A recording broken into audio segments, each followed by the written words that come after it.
Alright, this is a quick overview of the bike, the 2015 Kawasaki ZX14. Just some modifications, started doing the bike, get it ready for some drag racing. Basically starting out, it was first, did the Evil swing arm on it. So, extend the swing arm with the brake line it came with. Looks really good, it works really well, it's right where I need it to be as far as power is right now. From keeping it wheeling and keep it from spinning too much, so it's right there where it needs to be. We got the Brox exhaust that came with it, dual-sided, and that looks really good. I like the way it's short and it sounds amazing. A lot of guys like it as well. They compliment it very often, so that's really cool. The next thing we did is it was a Rolling Toys lowering links. So we did the lowering links down there, and that was really cool. Quick installation. They look really nice. It's a great product. Heard about them quite often throughout the years, and that's pretty much like a go-to for me. The next things we did was adding on the Power Commander setups. So Power Commander offers a lot of product, which is really cool, and they do really good product. So basically kind of just starting up a wiring on it, kind of wrapping things up and putting things together. Basically, I have it tucked in on the left side, which most people do on the Kawasaki ZX14s. You can put different spots like the rear if you wanted to. Velcro it here, so basically the Power Commander is hooked up. Have it Velcro, just keep it locked together, keep them together. Basically the Power Commander is hooked up there with the ignition module and the auto-tune. Just wire it down the left side, and then goes right into the ignition module connector back here, right on top. And then I also have the Power Commander hooked up down here for the connector there. And then I utilize the ground here for the auto-tune and the ignition module, which is easy and fine. It works fine. But there's also that factory ground that everyone recommends using over here next to the battery. That's where the Power Commander's ground is hooked up, just because that's what I did at the time. So the DynoJet pod300 is an awesome tool here, which is really cool. So as you can see all the tutorials online about how this pod works, but you can cycle through your gauges just to see which information you want to see at which time.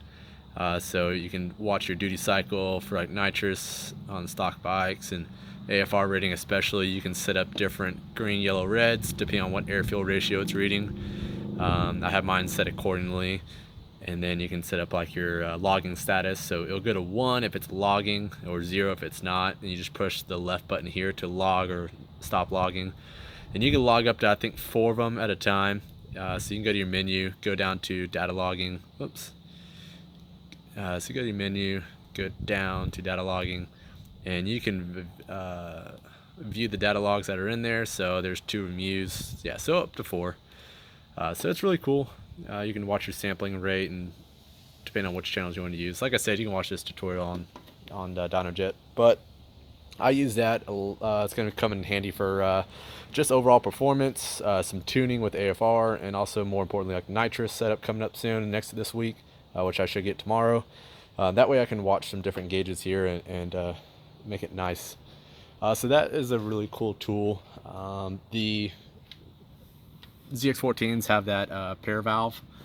That hose goes from here and goes up into the box right there, and it just connects the system. That system weighs, a little bit. I'm not talking a lot. I mean, it's probably like a pound or less, but it weighs a little bit. So some people take it off and eliminate with like a block off plate from different companies.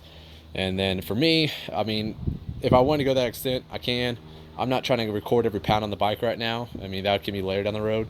So what I did, I just left it as it is, and then I got that hose and I took it off on the left side, and I pulled the hose down, and then I put like a bolt in there. It's like a drain plug style bolt, 17mm style, and it fits right perfectly into the hose. It just kind of like screws into it kind of tight, so it gets a decent seal.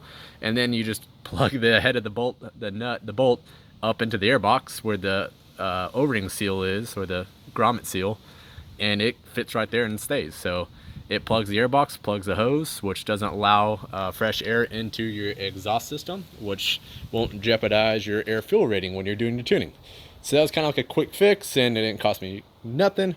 So The power commutator autotune has got that wire that comes across, and this will be covered up with plastics and fairings. It comes straight down, and just kind of utilize the little connector clip here, but went down here and I did a bung down there, so drilled it out, welded it from a local shop in town, and did a really good job, and it fits perfectly. I want it how I mocked it up. So that's about it. So basically we're going to do some adjustments and tuning and then go from there. Well, thanks for watching.